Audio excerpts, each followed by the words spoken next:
여러분은 사랑하는 아들이 보는 앞에서 군복을 입은 아버지가 젊은 병사에게 무개념 아저씨라 불리는 장면을 상상해 보신 적 있나요? 30년을 군에 바친 한 사단장은 그날도 조용히 계급장을 감추고 면회를 갔습니다. 아들이 부담스러워하지 않도록 단지 그 이유 하나만으로요. 하지만 그를 맞이한 건 따뜻한 환대가 아니라 23살 상병의 비웃음과 모욕적인 말들이었죠. 모든 걸 참았습니다. 아들을 위해, 부대의 질서를 위해, 그리고 조국을 위해. 그러나 침묵 뒤에 감춰진 진실이 밝혀지는 순간 모든 것이 변하게 됩니다. 과연 그는 왜 그토록 조용히 견뎌냈을까요? 그리고 마지막에 드러난 사단장의 계급장은 어떤 의미였을까요? 지금부터 아들을 위해 군복을 감춘 아버지가 정의 앞에서 다시 일어선 이야기를 들려드립니다. 오늘도 최민호 사단장은 새벽 5시에 눈을 떴습니다. 스마트폰 알람이 울리기 전에 자연스럽게 깨어나는 습관은 30년간의 군 생활이 만들어준 선물이었죠. 침대에서 몸을 일으키며 창밖을 바라보니 아직 어둠이 짙게 깔려 있었어요. 하지만 민호에게는 너무나 익숙한 시간대였습니다. 군인으로서 지켜온 규칙적인 생활 패턴이 몸과 마음에 완전히 배어 있었거든요. 세면대 앞에서 찬물로 얼굴을 씻으며 오늘 하루를 생각해 봅니다. 평소와 다를 바 없는 하루가 될 줄 알았어요. 하지만 마음 한구석에서는 묘한 설렘이 올라오고 있었습니다. 바로 오후에 준혁이가 있는 부대로 면회를 가는 날이었거든요. 한 달 만에 보는 아들을 생각하니 가슴이 두근거렸죠. 거울 앞에서 군복을 정갈하게 차려입으며 오늘 하루 일정을 머릿속으로 차근차근 정리했습니다. 사단본부에서 전력 증강 관련 회의가 오전에 2건 있고 점심 식사 후에는 가장 중요하고 기다려지는 일정이 기다리고 있었어요. 바로 사랑하는 아들 준혁이를 만나러 가는 것이었습니다. 이 생각만으로도 민호의 입가에는 자연스럽게 미소가 번졌어요. 아들 준혁이는 작년 겨울에 입대했습니다. 20살 청년이 된 소중한 아들을 훈련소로 보내던 그날을 민호는 아직도 생생하게 기억하고 있어요. 추운 겨울 아침 훈련소 앞에서 아들의 뒷모습을 바라보며 눈물을 참아야 했던 그 순간 말이죠.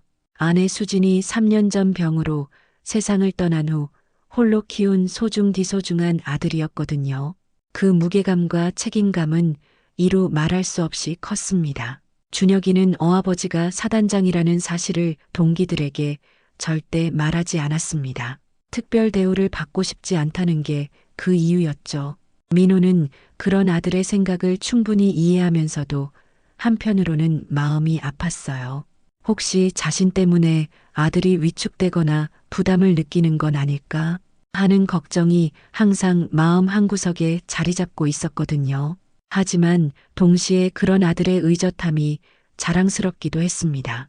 부엌에서 정성스럽게 도시락을 준비하며 민호는 식탁 위에 놓인 아내 수진의 사진을 자꾸만 바라보게 되었습니다.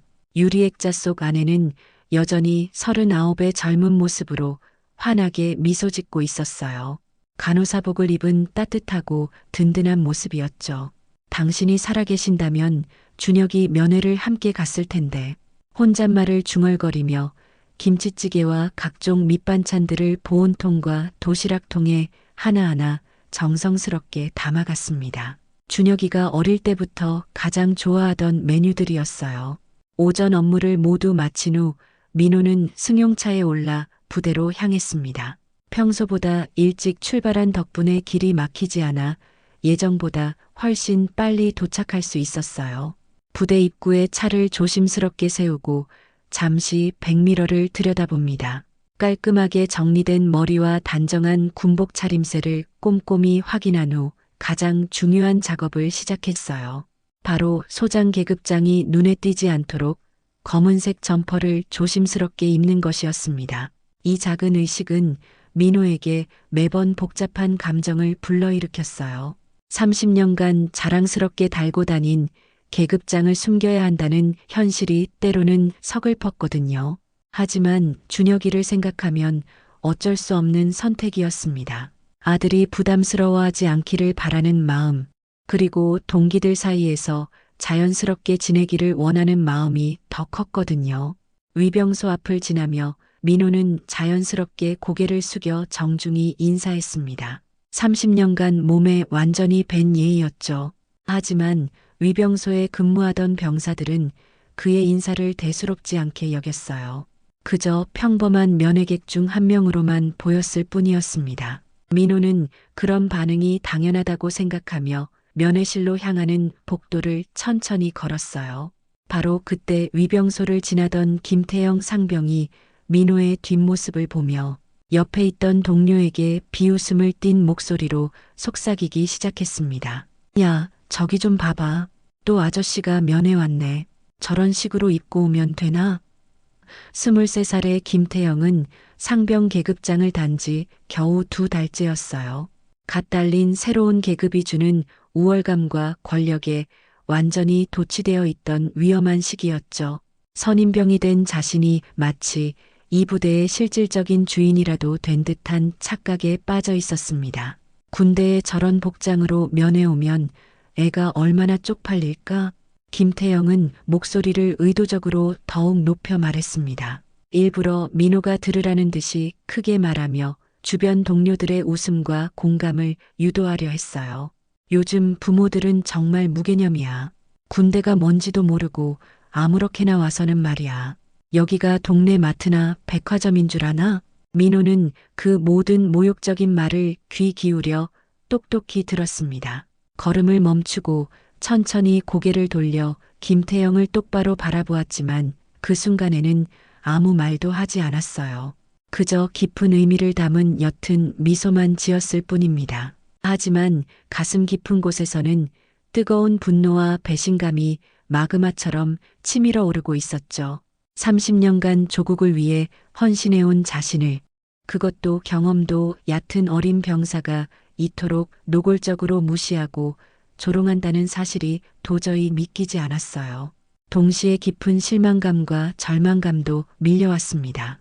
이것이 과연 지금 대한민국 군대의 진짜 현실인가 하는 씁쓸한 생각이 머릿속을 가득 메웠거든요. 아내 수진이 남편을 평생 자랑스러워했던 그 군대가 정말 이런 모습인가 싶어 마음이 아팠습니다. 김태영은 민호의 조용한 반응을 보며 더욱 기세등등해졌습니다. 자신의 말에 반박하지 못하는 모습을 보고는 우월감이 하늘을 찔렀어요. 저런 식으로 입고 오는 사람들 보면 정말 답답해. 여기가 어디인지도 모르고 말이야. 군기가 뭔지도 모르는 무개념 민간인들이 와서 분위기만 흐려놓지.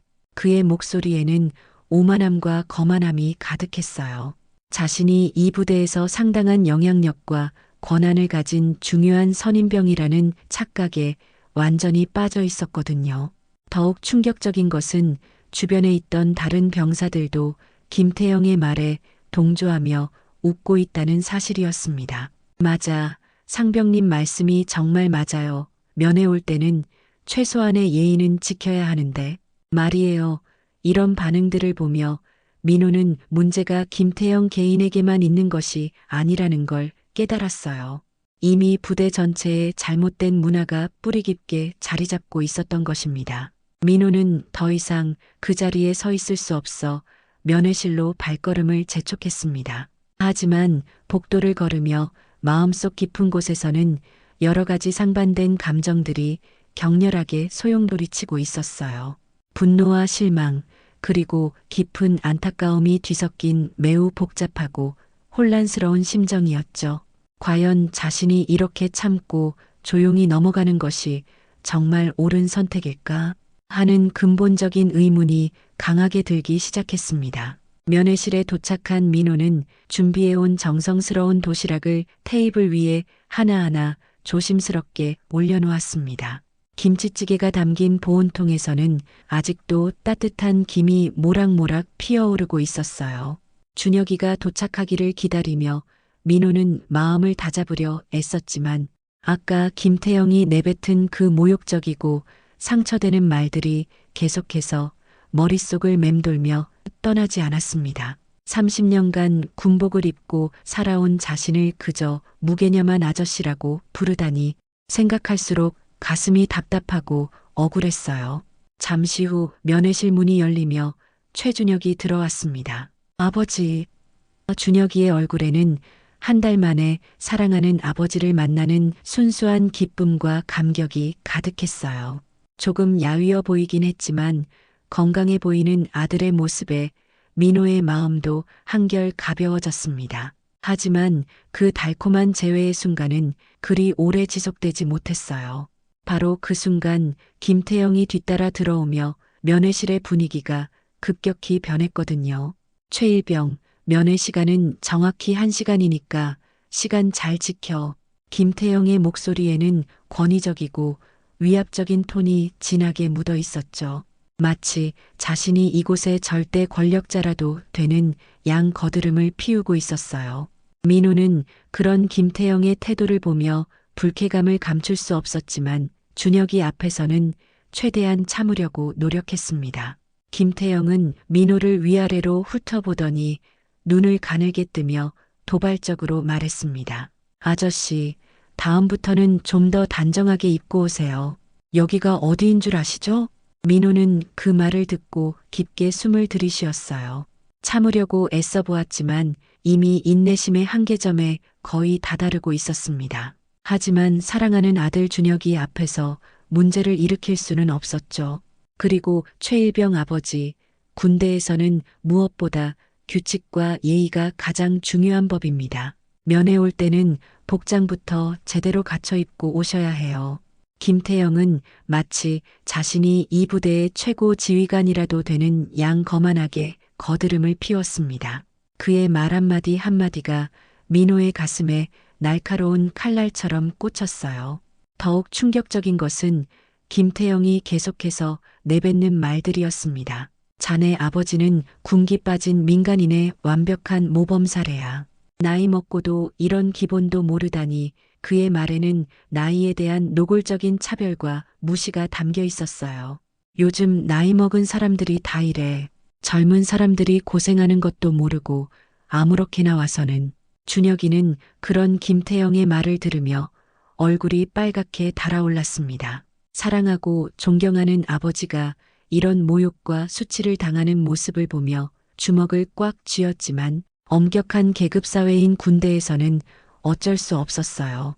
상병님, 저희 아버지는 준혁이가 용기를 내어 말을 시작하려 했지만 김태영이 단호하게 손을 들어 막았습니다. 최일병, 지금은 내가 말할 차례도 순서도 아니야. 그냥 조용히 듣고만 있어. 김태영의 목소리는 점점 더 거만해졌어요. 아버지한테 돌아가서 잘 말씀드려. 군대 면회 올 때는 최소한의 예의와 복장은 지켜야 한다고 말이야. 특히 나이 많은 분들일수록 더 조심해야 한다고. 김태영의 말에 민호는 더 이상 참을 수 없었지만 준혁이를 생각해서 꾹 눌러 참았습니다. 대신 조용히 자리에서 일어나 도시락을 다시 정리하기 시작했어요. 마음속으로는 이런 생각이 들었습니다. 이 젊은 병사는 지금 나이로 사람을 차별하고 있구나. 내가 젊고 잘 차려입었다면 이런 대접을 받지 않았을 것이다. 면회를 마치고 주차장으로 향하는 민호의 발걸음은 납덩이처럼 무거웠습니다. 준혁이와 제대로 된 대화 한번 나누지 못한 채 김태영의 끔찍하고 모욕적인 말만 듣고 나와야 했거든요. 면회실에서의 그 굴욕적인 상황이 계속해서 머릿속에서 재생되며 가슴을 짓눌렀어요. 차 문을 열고 운전석에 힘없이 앉은 순간 그동안 애써 참고 꾹꾹 눌러둔 감정들이 마침내 터져나왔습니다. 뜨거운 분노와 함께 깊은 허탈감이 밀려왔어요. 30년간 조국을 위해 헌신하며 군복을 입고 살아오면서 이렇게 참담하고 모욕적인 대우를 받은 적은 단 한 번도 없었습니다. 더욱 가슴 아픈 것은 사랑하는 아들이 보는 앞에서 그런 수치를 당했다는 사실이었어요. 준혁이의 마음이 얼마나 아팠을지 생각하니 더욱 복받쳤습니다. 지갑에서 아내 수진의 사진이 든 작은 액자를 조심스럽게 꺼냈습니다. 어디를 가든 언제나 가지고 다니는 가장 소중한 물건이었어요. 사진 속 아내는 간호사복을 입은 늠름하고 따뜻한 모습으로 환하게 미소 짓고 있었습니다. 당신이라면 지금 이 끔찍한 상황을 과연 어떻게 하라고 하셨을까요? 민호는 사진 속 아내를 바라보며 간절한 마음으로 혼잣말을 중얼거렸어요. 문득 아내가 생전에 항상 강조하며 자주 하던 말이 선명하게 떠올랐습니다. 당신은 너무 착해서 탈이야. 때로는 분명히 말해야 할 때가 있다고. 수지는 평생에 걸쳐 남편의 온화하고 겸손한 성격을 사랑하면서도 때로는 더 강하게 나서야 한다고 조언하곤 했어요. 세상을 떠나기 직전까지 그녀는 남편이 진심으로 사람들을 아끼고 사랑하는 훌륭한 지휘관이었지만 동시에 잘못된 것은 잘못되었다고 분명히 말하는 소신도 필요하다고 말했습니다. 민호는 눈물 같은 것이 흘러내리는 걸 느끼며 깊고 진지한 생각에 잠겼습니다. 과연 자신이 이대로 조용히 참고 넘어가는 것이 정말 옳은 선택일까요? 김태영 같은 문제가 있는 병사가 다른 무고한 면회객들에게도 똑같은 모욕과 수치를 가하고 있다면 과연 어떻게 해야 할 것인가? 더 나아가 이런 심각하게 잘못된 군대 문화가 계속해서 방치되고 묵인된다면 어떤 끔찍한 결과를 낳을 것인가?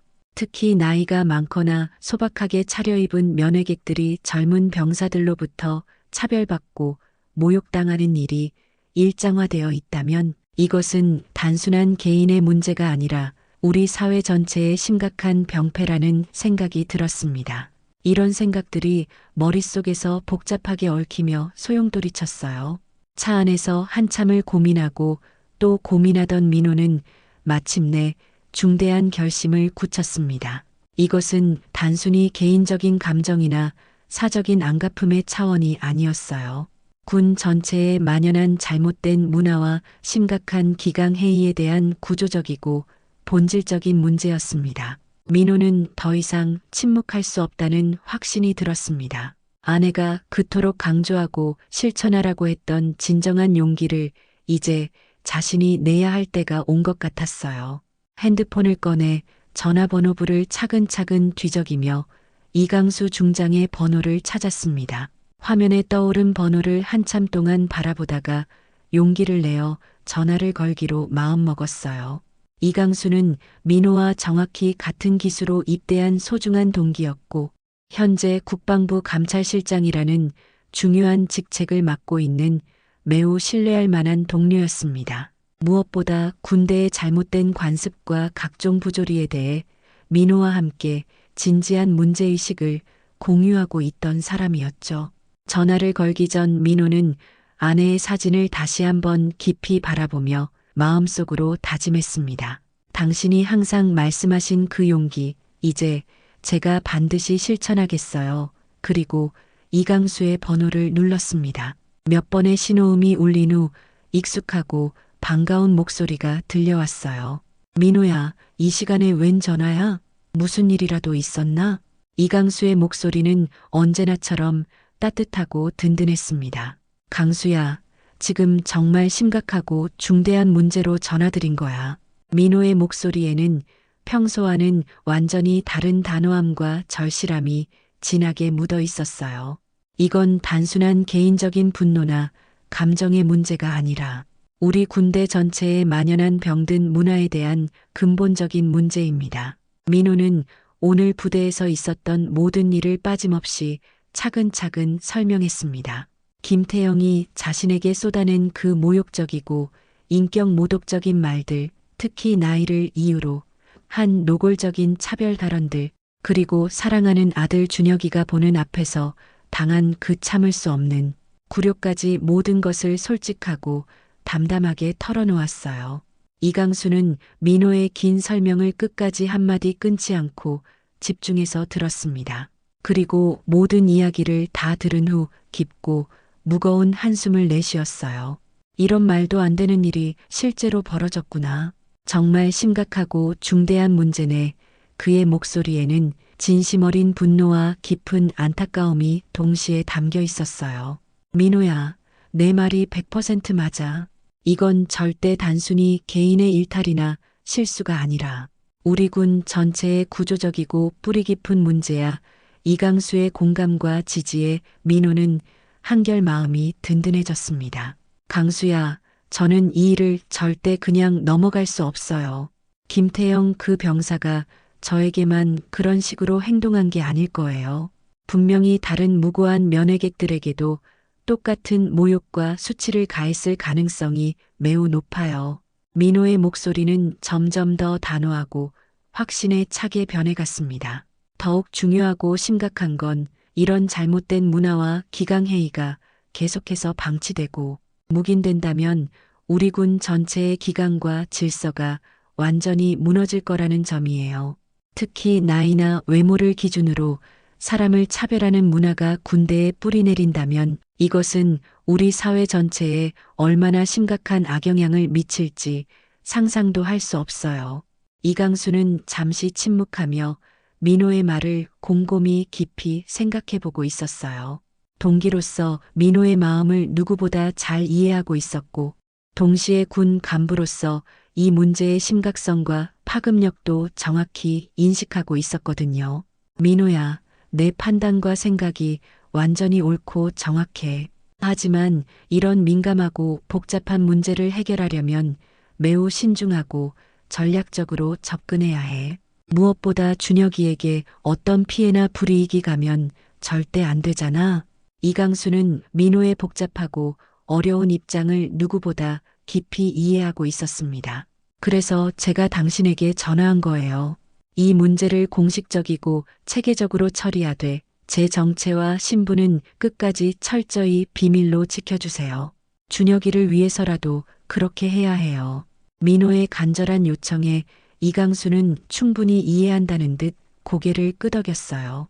당연히 그렇게 하지. 내가 직접 감찰팀을 신중하게 구성해서 철저하고 전면적인 조사에 들어가도록 할게. 그리고 내 정체와 신분은 그 누구에게도 절대 노출되지 않도록 세심하게 신경 쓸 테니까 걱정하지 마. 이강수의 확실한 약속에 민호는 깊은 안도의 한숨을 내쉬었어요. 민호야, 수진이 누나가 지금 살아계신다면 분명히 내 용기 있는 판단과 결정을 적극 지지하고 응원하셨을 거야. 때로는 분명히 말해야 할 때가 있다고 항상 강조하고 실천하라고 하셨던 분이잖아. 이강수의 말에서 돌아가신 아내에 대한 깊은 존경과 그리움이 느껴졌습니다. 그리고 민호야, 이번 일을 계기로 정군에 걸쳐 면회, 문화와 관련된 전반적인 교육과 개선 작업도 함께 추진해보자. 특히 나이나 외모에 따른 차별 문제를 중점적으로 다루면서 이런 일이 다시는 반복되지 않도록 근본적인 대책을 마련하는 거야. 이강수의 적극적인 제안에 민호는 진심으로 감사함을 느꼈어요. 전화를 끊은 후 민호는 아내의 사진을 다시 한번 정성스럽게 바라보았습니다. 당신, 제가 지금 올바르고 정의로운 길을 걷고 있는 거죠? 당신이 그토록 소중히 여기고 실천하라고 했던 그 용기를 제대로 내고 있는 거죠? 사진 속 아내의 따뜻한 미소가 마치 격려와 응원의 메시지를 전해주는 것 같았어요. 민호는 마음속 깊은 곳에서 올라오는 확신과 용기를 느끼며 시동을 걸었습니다. 다음 날 이른 아침 7시 해당 부대에는 예고 없는 국방부 감찰팀이 전격적으로 도착했습니다. 검은색 승용차 세대에서 내린 감찰관들의 엄숙하고 단호한 모습을 본 부대원들은 술렁이며 당황하기 시작했어요.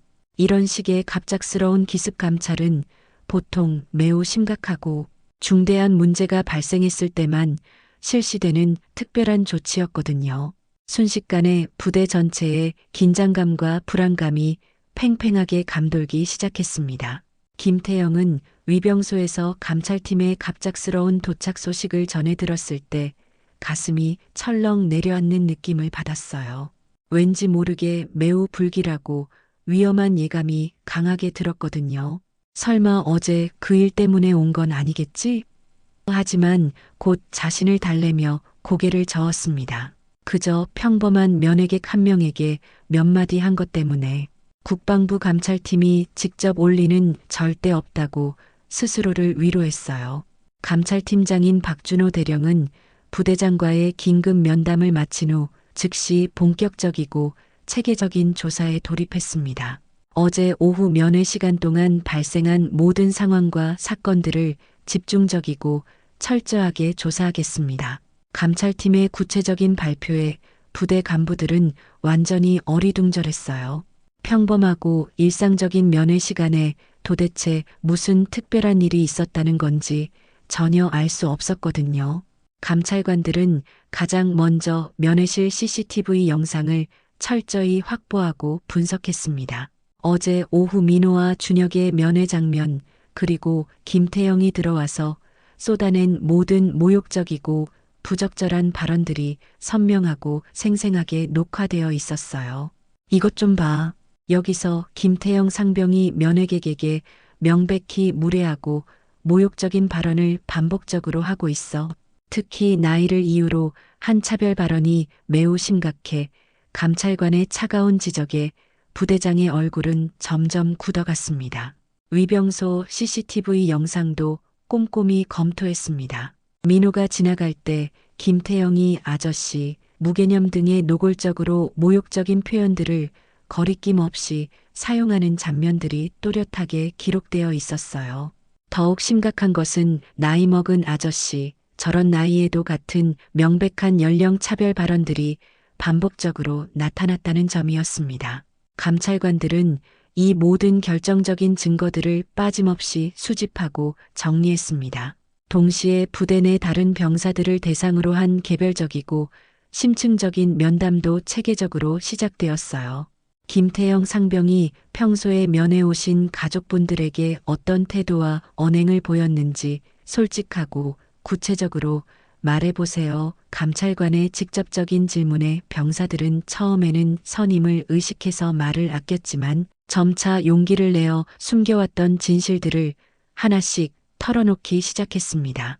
상병님이 면회 오신 부모님들에게 정말 자주 그런 식으로 함부로 말씀하셨어요. 특히 나이가 많으시거나 옷차림이 평범한 분들에게는 더욱 심하게 그랬어요. 젊고 잘 차려입은 가족들에게는 완전히 다르게 대했어요.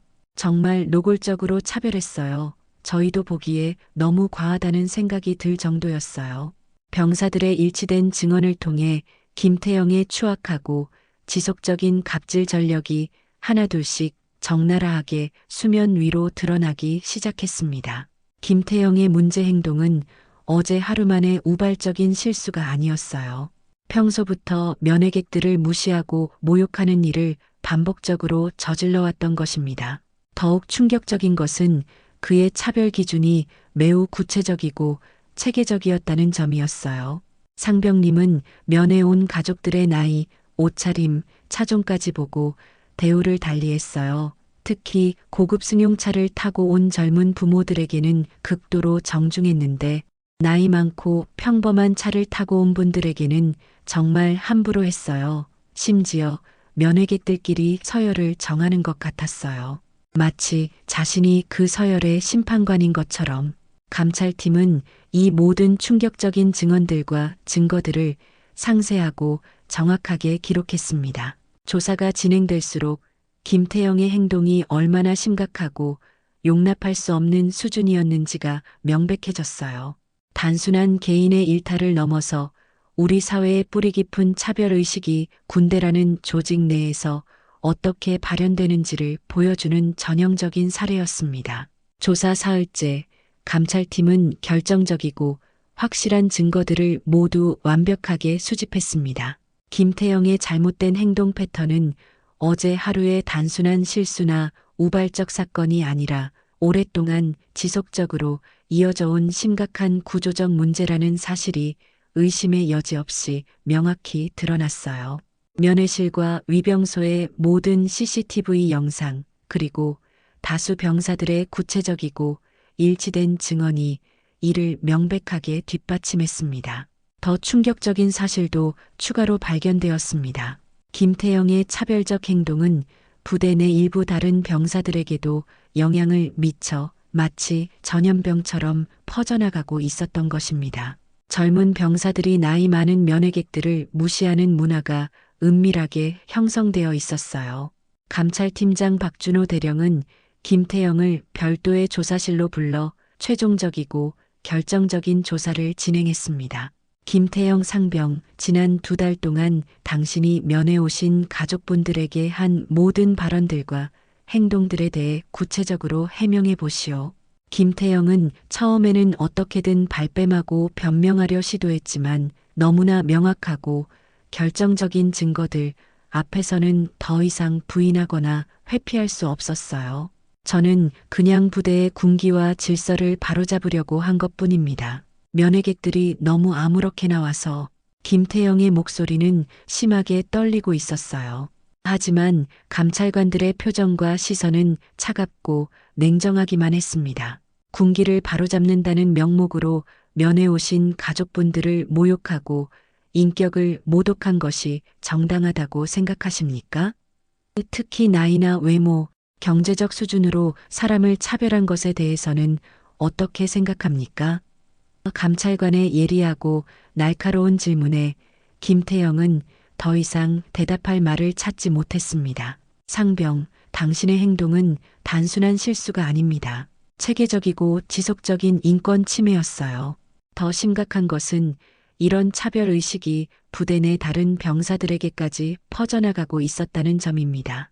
바로 그 순간 조사실 문이 조용히 열리며 한 명의 남성이 당당하게 들어왔습니다. 김태영은 그 낯익은 모습을 보고 순간 깜짝 놀라 벌떡 일어섰어요. 바로 어제 자신이 그토록 모욕하고 조롱했던 그 아저씨였거든요. 하지만 오늘의 민호는 어제와는 완전히 다른 모습이었습니다. 검은 점퍼를 벗어버린 정갈하고 위험 있는 군복 차림에 가슴에는 소장 계급장이 눈부시게 빛나고 있었어요. 그뿐만 아니라 어깨에는 사단장 식별표가 또렷하게 붙어 있었습니다. 김태영의 얼굴은 순식간에 새하얗게 창백해졌습니다. 다리에서 힘이 완전히 빠져 주저앉을 뻔했어요. 사단장님? 그의 목소리는 겨우 들릴 정도로 작고 떨렸습니다. 자신이 그토록 무시하고 모욕했던 사람이 바로 사단장이었다는 충격적인 사실을 깨달은 순간이었죠. 민호는 조용하면서도 위험 있는 목소리로 김태영을 바라보며 말했습니다. 상병, 나이가 많다고, 옷차림이 평범하다고, 고급차를 타지 않는다고 해서 함부로 대해도 되는 건가? 김태영은 완전히 얼어붙어 한마디도 할 수 없었어요. 군인의 품격이란 계급으로만 결정되는 게 아니야. 진짜 군인다움은 모든 사람을 존중하는 마음에서 나오는 거야. 특히 우리를 믿고 소중한 자녀를 맡긴 부모님들을 어떻게 대하느냐가 진정한 군인의 품격을 보여주는 거라고. 민호의 말 한마디 한마디는 김태영의 가슴에 깊이 박혔습니다. 자네는 지금까지 얼마나 많은 부모님들의 가슴에 상처를 입혔는지 알고 있나? 자녀를 사랑하는 마음으로 힘들게 면회온 분들을 나이와 외모로 차별하고 모욕했다는 걸 말이야. 민호의 목소리에는 분노보다는 깊은 실망과 안타까움이 묻어 있었어요. 김태영은 그제야 자신이 저지른 일의 심각성을 깨달았습니다. 눈앞에 선 민호는 단순히 높은 계급의 장교가 아니었어요. 자신과 같은 아들을 둔 아버지였고 자녀를 사랑하는 마음으로 면회 온 평범한 부모였던 것입니다. 감찰 결과는 일주일 후 공식적으로 발표되었습니다. 김태영 상병은 군법에 따라 즉시 전역 조치되었고 민간법정에서 모욕죄와 인권 침해로 정식 재판을 받게 되었어요. 그의 행동이 단순한 실수나 일회성 일탈이 아니라 지속적이고 의도적인 인권 침해였다는 점이 법적으로도 명확히 인정되었거든요. 더 중요한 것은 이 사건을 통해 드러난 구조적 문제에 대한 대응이었습니다. 국방부는 이 심각한 사건을 계기로 정군의 면회 예절 교육을 대폭 강화하기로 확정했습니다. 특히 면회객 인권 보호 지침이라는 새로운 규정을 제정해서 나이, 외모, 경제적 수준에 따른 차별을 엄격히 금지하고 이를 위반할 경우 즉시 전역 조치한다는 강력한 방침을 세웠어요. 각종 언론에서도 이 충격적인 사건을 연일 크게 보도했습니다. 군대 내 연령 차별의 충격적 실상, 면회객 인권 보호 방안 마련 시급하다, 계급 사회에서의 진정한 품격이란 같은 제목의 기사들이 연일 톱뉴스로 다뤄졌어요. 하지만 민호의 정체와 신분은 이강수 중장의 약속대로 끝까지 철저히 비밀로 보호되었습니다. 준혁이는 이 모든 일의 전말과 진실을 알게 된 후 아버지를 바라보는 시선이 완전히 달라졌습니다. 다음 면회 때 준혁이는 아버지의 손을 두 손으로 꼭 잡으며 진심을 담아 말했어요. 아버지, 정말 자랑스럽고 존경스러워요. 저도 아버지처럼 정의롭고 용기 있는 진정한 군인이 되고 싶어요. 그리고 모든 사람을 존중할 줄 아는 사람이 되고 싶어요. 민호는 아들의 간절하고 진실한 말에 가슴이 뭉클하고 벅차올랐습니다. 그동안 품고 있던 모든 걱정과 고민이 한순간에 눈 녹듯 사라지는 느낌이었어요. 그날 저녁 민호는 아내 수진의 영면하는 묘소를 조용히 찾았습니다. 국립현충원의 고요하고 숙연한 분위기 속에서 민호는 아내의 묘비 앞에 경건하게 섰어요. 깔끔하게 관리된 잔디 위에는 수진의 이름이 또렷하게 새겨진 검은 화강암 묘비가 위엄 있게 서 있었습니다. 민호는 아내의 묘비 앞에서 가장 정중하고 경건한 마음으로 경례를 올렸습니다. 30년간 군복을 입고 살아오며 수없이 반복해온 경례였지만 오늘만큼은 특별하고 깊은 의미가 있었어요. 당신이 평생에 걸쳐 말씀하시고 가르쳐 주신 그 용기 제가 드디어 낼 수 있었어요. 그리고 앞으로도 준혁이와 함께 영원히 실천해 나갈 거예요. 따뜻한 바람이 불어와 민호의 머리카락을 부드럽게 흔들었습니다. 마치 아내가 하늘에서 따뜻한 격려와 응원을 보내는 것 같았어요. 당신 말이 맞았어요. 때로는 분명히 말해야 할 때가 있다고, 진정한 용기란 권력을 가진 자일수록 더욱 겸손해지는 거라고. 민호는 가슴에 손을 얹고 마음 깊은 곳에서 우러나오는 진심으로 다시 한번 다짐했습니다. 이제 알겠어요. 높은 자리에 있을수록 더욱 낮은 자세로 모든 사람을 존중하는 마음으로 살아가는 게 진정한 군인의 도리라는 걸. 그리고 약한 사람들을 보호하고 불의 앞에서 침묵하지 않는 것이 진정한 리더십이라는 것도요.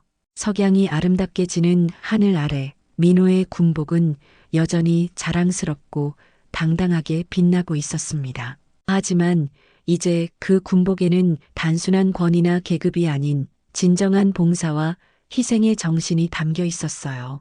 30년간 쌓아온 모든 경험과 지혜가 오늘 하나의 소중한 교훈으로 승화된 순간이었습니다. 민호는 마지막으로 준혁이에게 문자 메시지를 보냈습니다. 아들아, 아버지가 너에게 보여줄 수 있는 가장 큰 사랑은 올바른 모습을 보여주는 거란다. 앞으로도 계속 자랑스러운 아버지가 되도록 노력할게. 너도 진정한 군인, 진정한 사람이 되길 바라며. 그리고 민호는 깊은 만족감과 함께 집으로 향했습니다. 오늘의 용기가 내일의 더 나은 군대, 더 나은 사회를 만드는 작은 시작이 되기를 간절히 바라면서 말이죠.